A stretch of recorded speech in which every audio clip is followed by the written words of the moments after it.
Hello, this is Soujanya. Welcome to 9 PM news junction. శీతాకాల assembly సమావేశాలు ప్రారంభమయ్యాయి. సభలో కేసీఆర్ కు సీఎం రేవంత్ నమస్కారం, షేక్ హ్యాండ్ ఇచ్చారు. సభకు అలా వచ్చి ఇలా వెళ్లిన కేసీఆర్ ఆయన్ను గౌరవిస్తా గతంలో హాస్పిటల్లో కూడా కలిశానన్న సీఎం. కాంగ్రెస్ బీఆర్ఎస్ మధ్య మ్యాచ్ ఫిక్సింగ్ అయిందన్న ఏలేటి. ఇవాళ అర్ధరాత్రి నుంచి ఆలయాల్లో వైకుంఠ ద్వార దర్శనాలు. ఉన్నావ్ రేపిస్ట్ సింగార్ శిక్ష నిలిపివేతపై స్టే ఇచ్చిన సుప్రీంకోర్టు.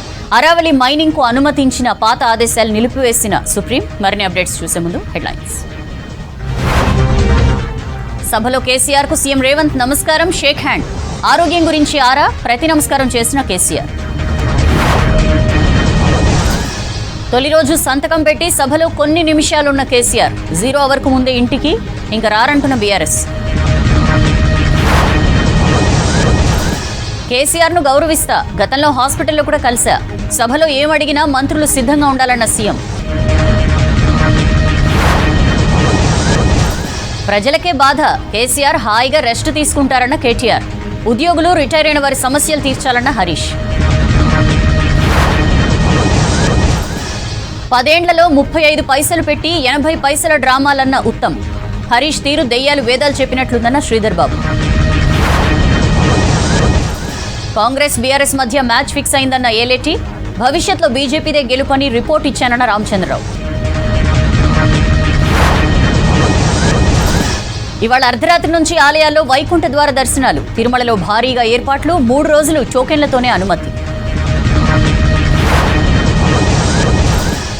ఉన్నావ్ రేపిస్ట్ సింగార్ శిక్ష నిలిపివేతపై స్టే ఇచ్చిన సుప్రీంకోర్టు. నిందితుడికి నోటీసులు, న్యాయం కోసం పోరాడతామన్న బాధితురాలు. అరావళి మైనింగ్ అనుమతించిన పాత ఆదేశాలు నిలిపివేసిన సుప్రీం. నిపుణులు 4 రాష్ట్రాల సీఎస్లతో అధ్యయనానికి హైపవర్ కమిటీ ఏర్పాటు. డెహ్రాడూన్లో త్రిపుర యువకుడి దారుణ హత్య. పట్టించుకోని పోలీసులు. విద్వేష హత్య ఘోరమన్న రాహుల్. న్యాయం చేస్తామన్న ఉత్తరాఖండ్ సీఎం. డీటెయిల్స్ చూద్దాం. తెలంగాణ శీతాకాల అసెంబ్లీ సమావేశాలు ప్రారంభమయ్యాయి. ఉదయం సంతాప తీర్మానాలు ప్రవేశపెట్టగా ఆ తర్వాత 0 అవర్లో పలు సమస్యలపై ఎమ్మెల్యేలు మాట్లాడారు. ఉద్యోగుల బకాయిలపై హరీష్ ప్రశ్నిస్తే డీఏలు పెండింగ్ పెట్టిన ఘనత బీఆర్ఎస్దేనని శ్రీధర్ బాబు కౌంటర్ ఇచ్చారు. గల్ఫ్ బాధితుల కోసం ప్రత్యేక మంత్రిత్వ శాఖ ఏర్పాటు చేయాలని బీజేపీ డిమాండ్ చేసింది. సింగరేణి కార్మికుల హక్కులను ప్రభుత్వాలు కాలరాస్తున్నాయని వామపక్ష ఎమ్మెల్యే కూనంనేని ఫైర్ అయ్యారు. క్వశ్చన్ అవర్ తర్వాత సభ శుక్రవారానికి వాయిదా పడింది. అసెంబ్లీ శీతాకాల సమావేశాలు వాడివేడిగా జరిగాయి. సభ ప్రారంభం కాగానే సంతాప తీర్మానాలు ప్రవేశపెట్టింది ప్రభుత్వం. సమావేశాలకు ముఖ్యమంత్రి రేవంత్ రెడ్డితో పాటు ప్రతిపక్ష నేత కేసీఆర్ హాజరయ్యారు. ఇటీవల మరణించిన మాజీ ఎమ్మెల్యేలు రామరెడ్డి దామోదర్ రెడ్డి, కొండా లక్ష్మారెడ్డిలకు సంతాపం ప్రకటించారు. తెలంగాణలో ప్రభుత్వ ఉద్యోగుల బకాయిలపై మాజీ మంత్రి హరీష్ రావు సభలో ప్రస్తావించారు. మొత్తం 6 డీఏలు పెండింగ్ లో ఉన్నట్లు చెప్పారు. ఉద్యోగుల బకాయిలు చెల్లించాలన్నారు. దీనిపై స్పందించిన మంత్రి శ్రీధర్ బాబు ఉద్యోగుల గురించి హరీష్ మాట్లాడడం విడ్డూరమన్నారు. ఈ రోజు రాష్ట్ర ప్రభుత్వ ఉద్యోగులకు 6 డీఏలు పెండింగ్ లో ఉన్నటువంటి పరిస్థితి. అదేవిధంగా పీఆర్సీ అధ్యక్ష ఉద్యోగులందరూ కూడా కోరుతా ఉన్నారు, వెంటనే పీఆర్సీ విడుదల చేయాలని. ఉద్యోగస్తుల గురించి వారి సంక్షేమం గురించి మాట్లాడుతున్నారంటే ఏ విధంగా ఉందంటే దయ్యాలు వేదాలు వలికినట్టు ఉంది అధ్యక్ష. ఇప్పుడు వారి ఉద్యోగస్తుల గురించి మాట్లాడుతూ ఉన్నారు అధ్యక్ష. గల్ఫ్ బాధితుల కోసం తెలంగాణలో ప్రత్యేక మంత్రిత్వ శాఖ ఉంటే బాగుంటుందన్నారు బీజేఎల్పీ నేత ఏలేటి. 0 అవర్లో మాట్లాడిన ఏలేటి మన ఊరు మనబడికి నిధులు రావట్లేదని చెప్పారు. పెండింగ్ సమస్యలను పరిష్కరించాలని కోరారు. దీనికంటూ ఒక ప్రత్యేకమైనటువంటి మినిస్ట్రీ ఉంటే బాగుంటుంది. మరి మినిస్టర్గా ముఖ్యమంత్రి గారి పోర్ట్ఫోలియో ఉన్నట్టుంది. దానికి ప్రత్యేకమైనటువంటి మంత్రిని కేటాయిస్తే మరి సమస్యల పరిష్కారం తొందరగా అయితే అని మరి వారు ఆశిస్తా ఉన్నారు అధ్యక్ష. గల్ఫ్ వెళ్లే కార్మికుల సమస్యలు పరిష్కరిస్తామన్నారు మంత్రి పొన్నాం. టామ్కామ్ ద్వారా విదేశాల్లో యువతకు ఉపాధి అవకాశాలు కల్పిస్తున్నట్లు చెప్పారు. నైపుణ్యం కలిగిన యువతను గల్ఫ్ తో పాటు ఇతర దేశాలకు పంపేందుకు టామ్కామ్ ఏర్పాట్లు చేసిందన్నారు. ఇప్పుడు ప్రజలను మీ ద్వారా కోరేది ఏంటంటే ఎవరైనా కూడా ఈ టామ్కామ్ ఏజెన్సీ ద్వారా మాత్రమే పోయే ప్రయత్నం చేయాలి. బోగస్ ఏజెన్సీ ద్వారా వద్దు. ప్రభుత్వమే నేరుగా మీకు ఉద్యోగ అవకాశాలు కల్పించే విధానమైనటువంటి ఒక ఏజెన్సీని ఏర్పాటు చేసి మానిటరింగ్ చేస్తుందనే మాటని సందర్భంగా మనం చేస్తున్నాం. సింగరేణి కార్మికుల హక్కులను ప్రభుత్వాలు కాలరాస్తున్నాయన్నారు సిపిఐ ఎమ్మెల్యే కూనంనేని. సింగరేణిలో రాజకీయ జోక్యం పెరగడం మంచిది కాదన్నారు. సింగరేణిలో ఇవాళ కార్మిక వర్గంలో పూర్తిగా అసంతృప్తి చోటు చేసుకుని ఉన్నది వివిధ కారణాల వల్ల. వీటిని సరిదిద్దటానికి ప్రభుత్వం ఏర్పాటు చేస్తే ఆ సమస్యలకు పరిష్కారం లభిస్తుంది. లేకుంటే సింగరేణి కూడా కొద్ది రోజుల్లోనే కనుమరుగై మొత్తం ప్రైవేట్ పరమయ్యేటువంటి పరిస్థితులు కనబడుతున్నాయి అధ్యక్ష. గ్రామాల్లో కోతుల సంఖ్య ఎక్కువ పెరిగిపోవడంతో జనాలు, రైతులు ఇబ్బంది పడుతున్నారన్నారు రామచంద్ర నాయక్. దీనిపై ప్రభుత్వం చర్యలు తీసుకోవాలన్నారు. రామచంద్ర నాయక్ లేవనెత్తిన సమస్యపై స్పందించిన స్పీకర్ నిజంగానే కోతుల బెడద ఎక్కువ ఉందని, ప్రభుత్వం చర్యలు తీసుకోవాలని సూచించారు. గ్రామీణ ప్రాంతాల్లో కోతుల సంఖ్య బాగా పెరిగిపోయి ఏదైనా వాటికి ఆల్టర్నేట్ ఫెసిలిటీస్ క్రియేట్ చేయాలి. ఈ కోతుల విషయంలో ప్రభుత్వం చర్య తీసుకోవాలని నా తరఫు నుంచి కూడా ప్రభుత్వానికి నేను విజ్ఞప్తి చేస్తాను. ఇటీవల జూబ్లీహిల్స్ లో గెలిచిన నవీన్ యాదవ్ తొలి ప్రసంగం చేశారు. సామాన్య కుటుంబం నుంచి వచ్చిన తనకు ఇంత మంచి అవకాశం ఇచ్చిన కాంగ్రెస్ పార్టీకి ధన్యవాదాలు చెప్పారు. మా ప్రాంత ప్రజల యొక్క సమస్యలు పరిష్కరించడానికి గౌరవ ముఖ్యమంత్రి గారి ఆశీస్సులతో, సలహాలు, సూచనలతో మా ప్రాంత ప్రజల సమస్యలు పరిష్కరిస్తూ అసెంబ్లీ సమావేశాలు జనవరి 7 వరకు కొనసాగించాలని బీఎస్సీలో నిర్ణయించారు. 15 నుంచి 20 రోజులు నిర్వహించాలని ప్రతిపక్షాలు పట్టుబట్టాయి. అయితే జనవరి 6వ తేదీన మరోసారి సమావేశం కావాలని బీఎస్సీ నిర్ణయించింది. తదుపరి 10 దినాలపై ఇందులో చర్చించాలని నిర్ణయించారు. బీఆర్ఎస్ తన ఉనికిని కాపాడుకునే పనిలో ఉందని, ప్రతిపక్షాల విమర్శలకు కౌంటర్ ఇచ్చేందుకు సిద్ధం కావాలని సూచించారు CM Revanth Reddy. Point of order విషయంలో అలర్ట్గా ఉండాలన్నారు. అసెంబ్లీలో ప్రధాన ప్రతిపక్ష నేత కేసీఆర్ను పలకరించారు. స్వయంగా కేసీఆర్ దగ్గరికి వెళ్లి షేక్ హ్యాండ్ ఇచ్చి ఆప్యాయంగా పలకరించారు.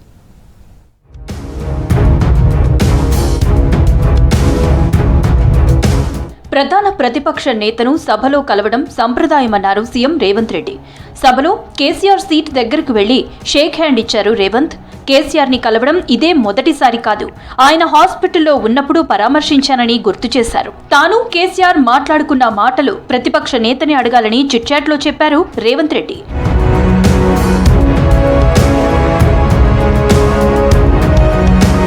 సీఎం రేవంత్ రెడ్డి సభలో కేసీఆర్ దగ్గరికి వచ్చినప్పుడు బీఆర్ఎస్ ఎమ్మెల్యేలందరూ లేచి నిలబడ్డారు. రేవంత్ కేసీఆర్ దగ్గర ఉన్నంత వరకు నిలబడే ఉన్నారు. కానీ కేటీఆర్, పాడి కౌశిక్ రెడ్డి మాత్రం తమ సీట్లలోనే కూర్చున్నారు. కనీసం మర్యాదగా తమ సీట్లో నుంచి లేవలేదని విమర్శలొస్తున్నాయి. నీటి వాటాల విషయంలో మంత్రులు అందరూ అలర్ట్గా ఉండాలని సూచించారు సీఎం రేవంత్ రెడ్డి. అసెంబ్లీకి మంత్రులు తప్పకుండా హాజరవ్వాలని ఆదేశించారు. బీఆర్ఎస్ తన ఉనికిని కాపాడుకునే పనిలో ఉందన్నారు. ప్రతిపక్షాల విమర్శలకు కౌంటర్ ఇచ్చేందుకు సిద్ధం కావాలని చెప్పారు. జిల్లాల వారీగా మంత్రులు అటాకింగ్ కి సిద్ధం కావాలన్నారు. పాయింట్ ఆఫ్ ఆర్డర్ విషయంలో అలర్ట్గా ఉండాలన్నారు సీఎం రేవంత్.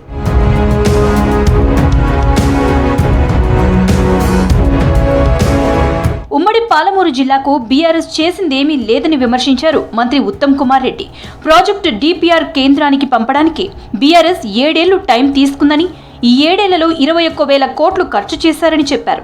మొదట 35,000 కోట్ల అంచనాతో ప్రాజెక్టుని మొదలుపెట్టి సిడబ్ల్యూసీకి డీపీఆర్ పంపే టైంకి 65,000 కోట్ల అంచనాలను పెంచారన్నారు ఉత్తమ్. కృష్ణా జలాల వాటాలో 90 టీఎంసీలకు తాము డిమాండ్ చేస్తున్నామని, అయితే బీఆర్ఎస్ 45 టీఎంసీలుగా తప్పుడు ప్రచారం చేస్తోందని మండిపడ్డారు మంత్రి ఉత్తమ్. అసలు మీకు డిపిఆర్ అంటే ఏం సార్థకత ఉందండి? మీరు 2015లో జియో ఇచ్చి 2022 సెప్టెంబర్ 22లో మీరు డిపిఆర్ సబ్మిట్ చేసిండ్రు. అంటే మీకు డిపిఆర్ అంటే ఎంత సార్థకత ఉందంటే 7 ఏళ్ళు పట్టింది సిడబ్ల్యూసీకి ఇవ్వడానికి. మీరు డిపిఆర్ ఇచ్చే ముందే 20,641 కోట్లు ఖర్చు పెట్టినారు. అసెంబ్లీలో దివంగత ఎమ్మెల్యేలకు సంతాపం తెలపకుండా కేసీఆర్ సభ నుంచి వెళ్లడం కరెక్ట్ కాదన్నారు మంత్రి కోమటిరెడ్డి వెంకటరెడ్డి. రాక సభకు వచ్చిన కేసీఆర్ కనీసం మౌనం పాటించిన తర్వాతైనా వెళ్తే బాగుండేదన్నారు. ఉద్యమ సమయంలో కేసీఆర్ హాస్పిటల్లో దీక్ష చేస్తే తాను రోడ్లపై దీక్ష చేశానన్నారు. తెలంగాణ కోసం పోరాడిన మాజీ శాసనసభ్యుల సంతాప తీర్మానం చదివే సమయంలో కేసీఆర్ వెళ్లడం సరికాదని చిట్చాట్లో చెప్పారు మంత్రి కోమటిరెడ్డి. మాజీ మంత్రి కేటీఆర్ కు మర్యాదలు, విలువలు తెలియవన్నారు కాంగ్రెస్ నేతలు. అహంకారం, అజ్ఞాన ఎమ్మెల్యేలుగా కేటీఆర్, పాడి కౌశిక్ రెడ్డి మిగిలిపోయారని విమర్శించారు. అసెంబ్లీలో మాజీ సీఎం కేసీఆర్ ను సీఎం రేవంత్ పలకరించేందుకు వచ్చిన టైంలో కేటీఆర్, పాడి కుర్చీ నుంచి లేవకపోవడంపై ఫైర్ అయ్యారు నేతలు. కేసీఆర్ సహా సభ్యులంతా గౌరవంగా లేచి నిలబడినా కేటీఆర్, పాడి కౌశిక్ అలాగే కూర్చున్నారని, ఇది వారి అహంకారానికి నిదర్శనమని అన్నారు.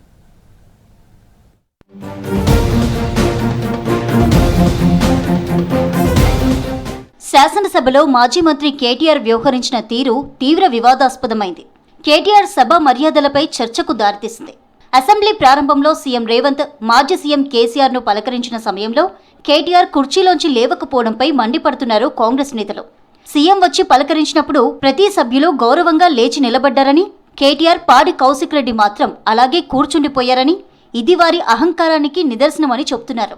సభ పట్ల, సీఎం పట్ల కేటీఆర్కు ఉన్న గౌరవానికి ఇది అద్దం పడుతుందన్నారు.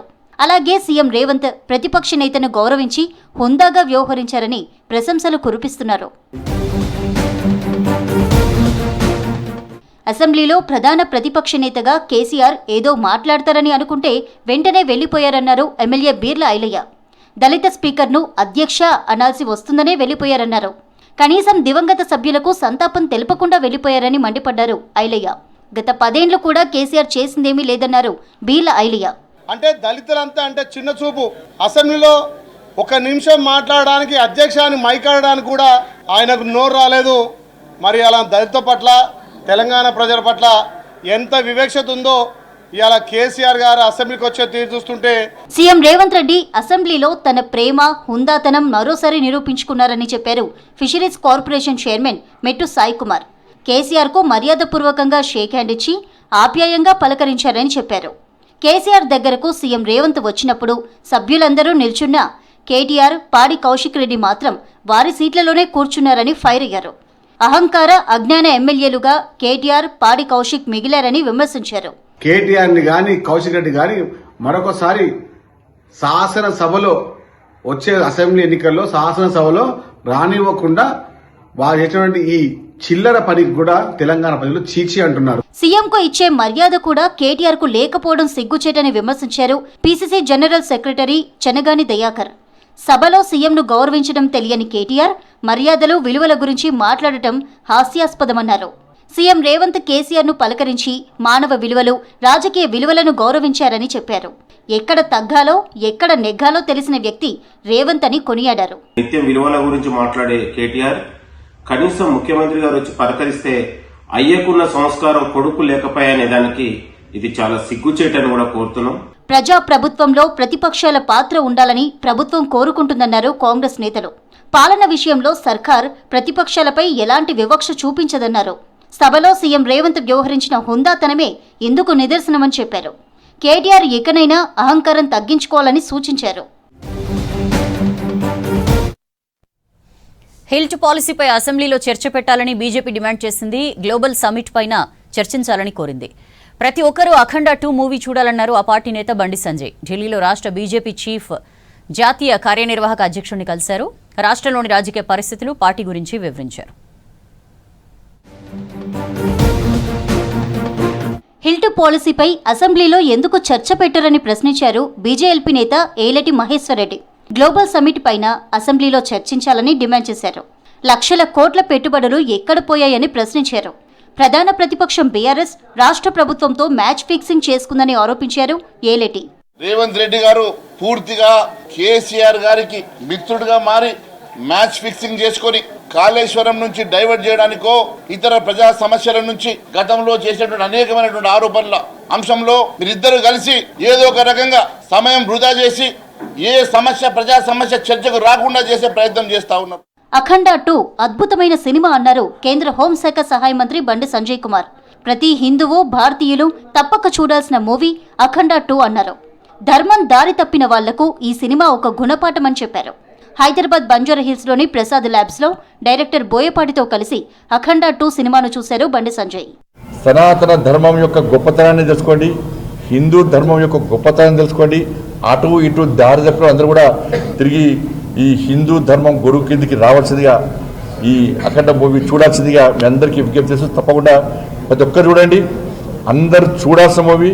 ఢిల్లీలో బీజేపీ జాతీయ కార్యనిర్వాహక అధ్యక్షుడు నితిన్ నబీన్ సిన్హాను మర్యాదపూర్వకంగా కలిశారు Telangana BJP state chief Ramachandra Rao. రాష్ట్రంలో బీజేపీ బలోపేతం, ప్రస్తుత రాజకీయ పరిస్థితులు, రాబోయే రోజుల్లో చేపట్టబోయే కార్యక్రమాల గురించి నితిన్ నబీన్కు వివరించారు రామచంద్రరావు. హైదరాబాద్ వరల్డ్ క్లాస్, రాజకీయ నేతలు థర్డ్ క్లాస్ భాష వాడుతున్నారని ఫైర్ అయ్యారు బీజేపీ ఎమ్మెల్యేలు. మాజీ సీఎం కేసీఆర్ నుంచి సీఎం రేవంత్ వరకు ఇదే భాష వాడుతున్నారని చెప్పారు. ప్రజా సమస్యలపై ప్రభుత్వం సభలో చర్చించేందుకు సిద్ధంగా లేదన్నారు. రెండు పార్టీల తీరును సభలో ఎండగడతామన్నారు కమలం లీడర్స్. పురాణాల్లో ముక్కోటి ఏకాదశికి ఎంతో విశిష్టత ఉంది. ఏకాదశి రోజున వైకుంఠ ద్వారం నుంచి ఆలయంలోకి ప్రవేశించి ఒక్క క్షణం స్వామివార్లను చూస్తే కోటి యజ్ఞాలు చేసిన ఫలితం లభిస్తుందని బ్రహ్మాండ పురాణంలో ఉందని చెప్తుంటారు అర్చకులు. ఈ పుణ్యఫలం కోసం భక్తులంతా 1000 కళ్లతో ఎదురు చూస్తుంటారు. రేపటి నుంచి భక్తులకి భాగ్యం కలగనుంది. రేపు ముక్కోటి ఏకాదశి, వైకుంఠ ద్వార దర్శనాలు ప్రారంభం కానున్నాయి. వైకుంఠ ద్వార దర్శనాలకు ఆలయాలను సిద్ధం చేశారు అధికారులు.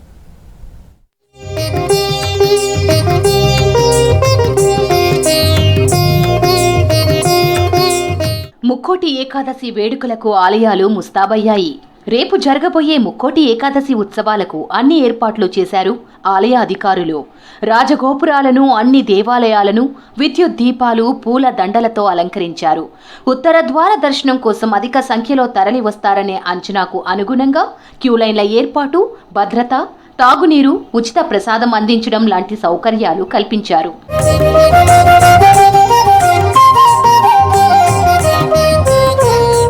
భద్రాద్రి శ్రీ సీతారామచంద్ర స్వామివారి దేవస్థానంలో వైకుంఠ ఏకాదశి మహోత్సవాలు ఘనంగా జరుగుతున్నాయి. ఉత్సవాల్లో ప్రధాన ఘట్టమైన స్వామివారి తెప్పోత్సవం కన్నుల పండువగా జరిగింది. మంగళ వాయిద్యాలు, కోలాటాలు, సకల రాజ లాంఛనాలతో లక్ష్మణ సమేత శ్రీ సీతారాములను గోదావరి దగ్గరకు తీసుకొచ్చారు అర్చకులు. రంగురంగుల విద్యుత్ దీపాలతో అలంకరించిన హంస వాహనంపై ప్రత్యేక పూజలు చేశారు. తర్వాత హంస వాహనంపై తెప్పోత్సవం నిర్వహించారు. స్వామివారు గోదావరిపై 5 సార్లు విహరించారు. ఇక రేపటి నుంచి భద్రాచలంలో వైకుంఠ ద్వార దర్శనాలు ప్రారంభం కానున్నాయి. భక్తోత్సవం పేరిట వైకుంఠ ఏకాదశి ఉత్సవాలని ప్రతి ఏటా రాజన్న ఆలయంలో యథావిధిగా ఎలా జరుపుకుంటామో అదేవిధంగా ఇక్కడ భక్తులందరికీ కూడా స్వామివారిని దర్శించుకునే భాగ్యాన్ని కలిగిస్తూ హరిహర క్షేత్రమైనందున ఇక్కడ కూడా ఉదయాన్నే ఆలయ శుద్ధి, ప్రాతకాల పూజ, దాని తర్వాత మనం వైకుంఠ ద్వార దర్శనాన్ని ఏర్పాటు చేసుకోవడం జరుగుతుంది. ఉమ్మడి కరీంనగర్ జిల్లాలో ముక్కోటి ఏకాదశి వేడుకలకు ఆలయాలను అలంకరించారు అధికారులు. జగిత్యాల జిల్లా ధర్మపురి శ్రీ లక్ష్మీ నృసింహస్వామి క్షేత్రం ముక్కోటి ఏకాదశి వేడుకలకు ముస్తాబైంది. రాజన్న సిరిసిల్ల జిల్లా వేములవాడ, రాజన్న, భీమన్న ఆలయాల్లో సందడి నెలకొంది. కొండగట్టు ఆలయానికి భక్తులు పోటెత్తారు. అపర భద్రాద్రిగా ప్రసిద్ధి చెందిన ఎల్లందుకుంట శ్రీ సీతారామచంద్ర స్వామి దేవాలయం ముక్కోటి ఏకాదశి ఉత్సవాలకు ముస్తాబైంది.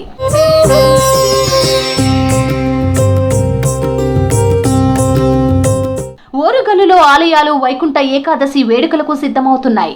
1000 స్తంభాల దేవాలయం, శ్రీ భద్రకాళి అమ్మవారి ఆలయాలను విద్యుత్ దీపాలతో అలంకరించారు. బట్టల బజారులోని శ్రీ బాలాజీ వెంకటేశ్వర స్వామి ఆలయం, హన్మకొండ అదాలత్ సెంటర్లోని శ్రీ వెంకటేశ్వర స్వామి ఆలయం, ఎక్సైజ్ కాలనీ వెంకటేశ్వర స్వామి ఆలయాలను అందంగా ముస్తాబు చేశారు. దీపాలు, పుష్పాల అలంకరణలతో దేదీప్యమానంగా వెలిగిపోతూ ఆలయాలు కలకలలాడుతున్నాయి.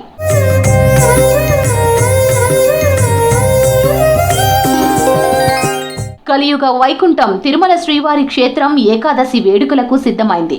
రేపటి నుంచి జనవరి 8 వరకు జరగనున్న వైకుంఠ ద్వార దర్శనాలకు భారీ ఏర్పాట్లు చేశారు టీటీడీ అధికారులు. ఇవాళ అర్ధరాత్రి 1:30కు వైకుంఠ ద్వారాలను తెరుస్తారు అర్చకులు. స్వామివారికి ఏకాంతంగా పూజలు చేసి ముందుగా వీఐపీలకు, ఆపై ఉదయం 6 గంటల నుంచి సామాన్య భక్తులకు దర్శనం కల్పించనున్నారు. ఈసారి భక్తుల భద్రత, రద్దీ నిర్వహణకు ప్రపంచంలో ఎక్కడా లేని విధంగా అత్యాధునిక ఏఐ టెక్నాలజీని వినియోగించనున్నారు.